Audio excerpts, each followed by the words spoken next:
Fala, rapaziada! Estamos de volta aí para mais um vídeo, né? Uma semana decisiva para o Vasco da Gama, né? O Vasco que entra na reta final aí de preparação para esse jogo contra o Fluminense na Copa do Brasil.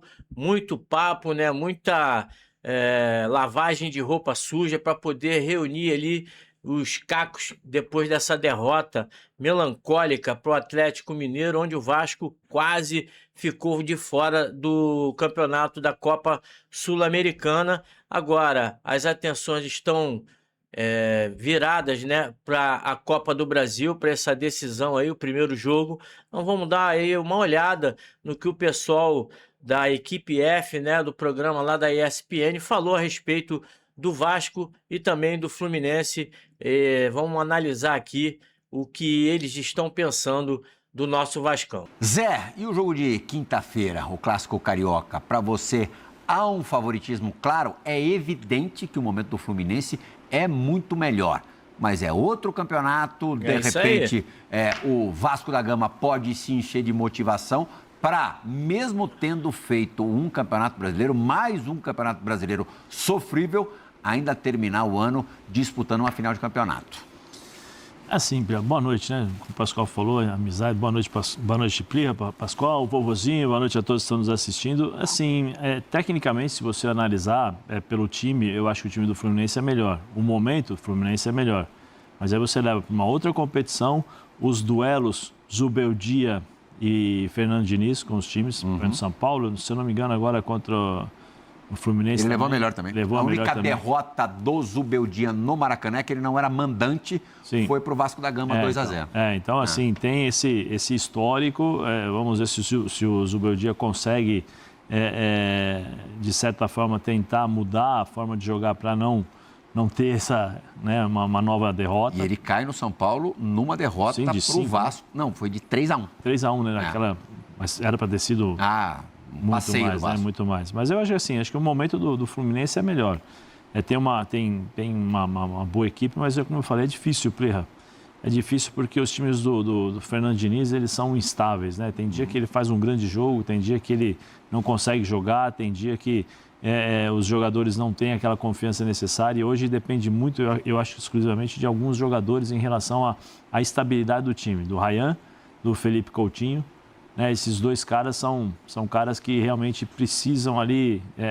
o Ryan depende mais da bola chegar, ou às vezes ele pega essa bola no meio campo, ele carrega o time adversário e tal. Mas o Coutinho, ultimamente, tem sido um grande termômetro dessa equipe, né?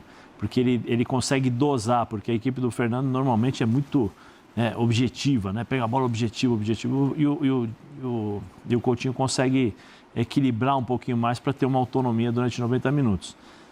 Falando hoje, se você for apontar, é lógico que o Fluminense hoje tem um pequeno favoritismo, mas aí vai confronto o Zubeldia e o Fernando Diniz, acaba equilibrando esse confronto. Antes do break, a gente ia fazer um break, mas o Fabrício, nosso diretor, mudou de ideia. Vamos começar falando mergulhar justamente no início do programa, no jogo de quinta-feira, Pascoal. Vasco e Fluminense. Você, como o Zé Elias, acha que, pelo fato de ser uma outra competição, o quadro se modifica bastante? Modifica bastante, mas você tem que levar em consideração o que passou. O Vasco, nas últimas 8 partidas, tem 7 derrotas e 1 vitória, com uma cacetada em cima do Internacional. Sim. Certo? A vitória foi contra o Internacional, atropelou o Internacional. Mas de 9 jogos foram 8 derrotas. 8 derrotas em 9 jogos. Não, nos últimos 8, 7 derrotas e 1 vitória. Nos últimos 9, como você disse, só 1 vitória. Eu acho muito pouco. O segundo turno do Fluminense foi espetacular. Nesse recorte que a gente está vendo aí, olha a diferença é absurda, né? Em termos, o Vasco tem 1 vitória e 7 derrotas nesses últimos 8 jogos, como eu disse há pouco. O Fluminense tem 5 vitórias, 2 empates e 1 derrota. O Vasco marcou 6 gols, o Fluminense marcou 13.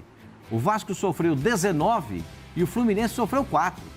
Há uma diferença enorme nesse retrospecto momentâneo.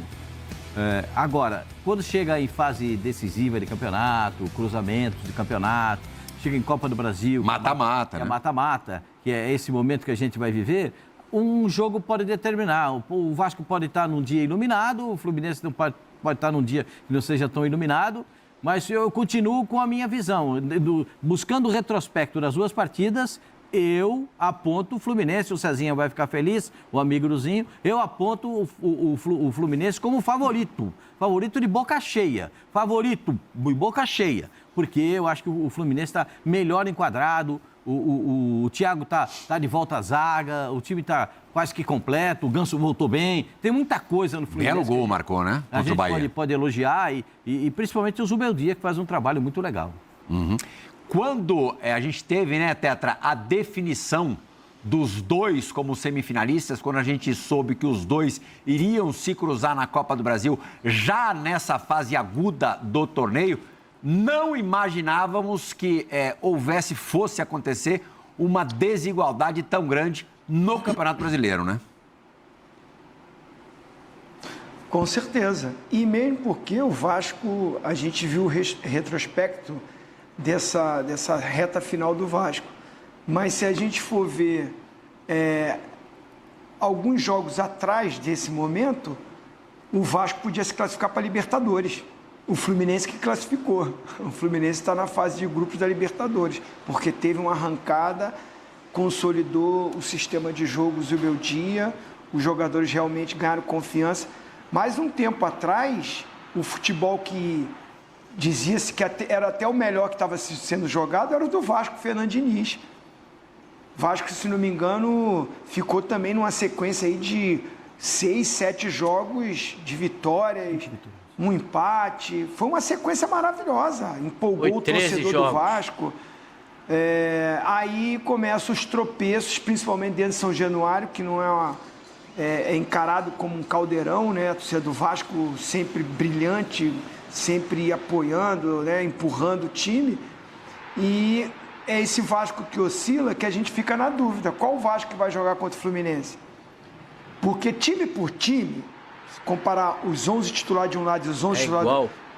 Eu não vejo uma diferença tão grande, não. Tem bons jogadores dos dois lados, tem jogadores experientes dos dois lados, tem juventude dos dois lados. Há um tempo atrás, a gente estava falando do Ryan na seleção brasileira para a Copa do Mundo. A gente não. Pessoas da imprensa, porque eu não falei que já tinha que ir para a Copa do Mundo. Mesmo reconhecendo que é um baita de um talento, um jogador com um futuro brilhante pela frente. Mas a empolgação é tanto de momento. O Pascoal diz que futebol é momento. No futebol momento, o Fluminense está melhor. Mas é mata-mata, é clássico no Rio, é rivalidade. Os jogadores se preparam e focam só para essa competição. Acabou, o Campeonato Brasileiro já passou. O Vasco não caiu, correu risco. O Fluminense, claro, está motivado porque já está na Libertadores, na fase de grupos. Mas eu acho que eu não coloco um favoritismo assim, não. Eu vou ter que ficar em cima do muro nessa daí. Tá? Eu coloco bem 50%, 50%. Ô Zé, no Brasileiro, o Fluminense terminou 19 pontos à frente do Vasco da Gama. Foi o quinto colocado, né? Como disse o Zinho agora, vaga direta para a Copa Libertadores, o que faz uma diferença gigantesca, já entrando na fase de grupos. E o Vasco terminou na 14ª colocação. E o que eu acabei de colocar para o Tetra, desde que os dois se classificaram para a semifinal, olha a diferença de performance, como você gosta de falar. Tem uma tela bem elucidativa, olha lá. Jogos 3 a mais do Fluminense, 20-17. O aproveitamento do Fluminense de quase 62%, do Vasco de 45%. O Fluminense até não marcou tantos gols a mais, na verdade, só um gol a mais do que o Vasco, 26-25. Só que, olha ali, ó, setor defensivo, Zé. O que no mata-mata muitas vezes é decisivo. O Fluminense, nesse período, mesmo tendo jogado menos do que o Vasco, 3 partidas, aliás, tendo jogado mais que o Vasco, 3 partidas a mais, sofreu 13 gols contra 29 do Vasco. Mas aí são estilos diferentes dos seus treinadores, né? O Zubeldia é um time mais organizado, é um time que não arrisca tanto. O do Fernando Diniz é um time que arrisca e ele gosta de arriscar, é um time que joga para frente, é um time que adianta suas linhas de marcação, de marcações, né? Ali, defesa, meio campo e ataque. Muitas vezes ele trocou aí zagueiro por atacantes, volante por atacantes, porque precisava dos resultados, porque no momento da partida estava perdendo. Então, ele corre o risco. O Fernando Diniz tem essa característica. O Zubeldia não, um pouco mais conservador em determinadas ocasiões. É um time, como eu falei, é um time mais organizado, é um time mais seguro, né? O Zubeldia tem essa característica, times ele vai bem mata-mata. Times organizados. Ganhou a Copa Sul-Americana com a LDU. E como lá. São Paulo, jamais perdeu na Libertadores. Eu estava lá no jogo da Sul-Americana contra o Fortaleza e ele arrebentou com o Vojvoda no primeiro tempo. Porque ele mudou de sistema tático umas 2, 3 vezes em 45 minutos. Uma hora ele colocou 2 atacantes, outra hora ele recuou o time todo, deixou só o Guerreiro na frente. Outra hora colocou 3 atacantes. Assim, eu falei na época e volto a falar, eu acho ele bom treinador, muito bom treinador em relação a posicionamento, a comportamento, a estratégia, né? E eu acho que o trabalho que ele vem fazendo no Fluminense mostra isso. Com bons jogadores, ele consegue dar um padrão, dar um estilo, dar uma forma de jogo para a sua equipe e nós estamos vendo os resultados do Fluminense. Sem a qualidade e a quantidade de jogadores que ele tem no Fluminense no São Paulo, ele fez a segunda melhor campanha. No geral. Não é que foi a segunda melhor campanha do seu grupo, foi no geral. E no ano passado teve um passo de eliminar o Botafogo, que acabou sendo campeão. Tendo que lançar os garotos, né, os meninos da base para jogar, se reinventando em determinadas situações, em determinados jogos, fora de casa, dentro de casa. Então, assim... o Fluminense tem um cara que está fazendo diferença. Lúcio Acosta. Nossa. Que jogador esse cara está fazendo... Pascoal, você sabia que no começo do ano foi oferecido ao Corinthians. Lúcio Acosta. Mas eu já ouvi que ele foi oferecido por um monte de gente. Mas o Corinthians não quis porque... Larjan, Pascoal? Não tinha Turu. Mas será que eu nem sei quanto que ele custou para o Fluminense, mas será que já era um jogador valorizado? Mas qualquer jogador do Corinthians vai custar caro hoje. Sim, ele não chegou como hoje a garotada fala que é tudo é jogador caro. Não, ele não era um jogador que deveria ultrapassar os limites de grandes clubes do futebol brasileiro. Muito pelo contrário. Ele vai para o Fluminense assim, o Ganso se machuca e ele assume a responsabilidade. Olha, custou 4 milhões de dólares, tá? Isso para alguns clubes, para o Palmeiras isso é um trocado. 20 milhões de reais. Corinthians é muito. Não, então, Corinthians e São Paulo mas eu nem dispõe dessa quantia. A entrada do Acosta no meio campo muda completamente até a dinâmica do jogo do time do Fluminense. Né? O Fluminense era um time que ficava muito com a bola e tinha pouca ação ofensiva. E com a chegada do Acosta, ainda tem o domínio de bola no meio campo, porque os volantes são bons. E ele, quando pega a bola, ele bota aquela perninha curtinha dele, sai rapidinho e chega lá na frente e bota o Soteldo para jogar. Os dois têm praticamente a mesma altura, né? Ele é um pouquinho mais baixo. Ele é mais baixo que o Soteldo? É um pouquinho mais baixo. Não tem como. É mais baixo que o Soteldo? Os caras lá no Fluminense falam que ele é até mais baixo que o Soteldo. Então, agora vamos discutir lá o tamanho do... Eu não sei quanto é que ele mede. O Soteldo mede 1,62 no máximo. Ele tem 1,61. E o Soteldo de 1,62. Ele é 1 centímetro mais baixo. Ô, Zinho, você era um gigante perto desses dois aí, Zinho? O Zinho é o Shaquille O'Neal perto dos dois. Mas eu jogava mais que os dois também. Também, né, Zinho?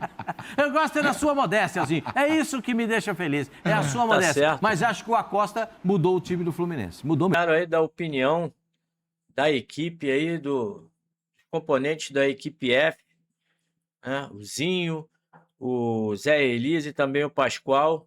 Concordo no que o Zinho, né, falou a respeito, né, da regularidade dos dois, 50% para cada um, né? Clássico carioca, ele sabe muito bem o que significa, né? Jogou muito tempo aqui no Flamengo, além dele ter, né, trazido a informação que o Vasco, há 8 rodadas atrás, o Vasco era tido aí como o principal time do campeonato, né? O principal futebol que o Vasco estava jogando, que era um dos favoritos para ganhar a Copa do Brasil, né? O Vasco que vinha de 13 jogos com apenas uma derrota. Então, o apanhado, né, da melhor fase do Vasco com a do Fluminense, a do Vasco foi melhor, né? Apesar de que o Fluminense, na reta final, teve uma sequência muito boa, apenas uma derrota, e a derrota para o nosso Vasco da Gama. Então deixa aqui embaixo o seu comentário, o que vocês acharam aí da opinião do Zé Elias, do Pascoal e também do Zinho. O Zé Elias ficou ali também naquele chove não molha, não querendo sair de cima do muro, e o Pascoal botou as fichas dele em cima do Fluminense. Vamos ver quem leva melhor. O seu comentário aqui é importante. Deixa o like, se inscreva no canal para poder ajudar. E se puder hypar o nosso vídeo, vai ajudar bastante. Valeu? Um grande abraço a todos. Saudações vascaína. Fui!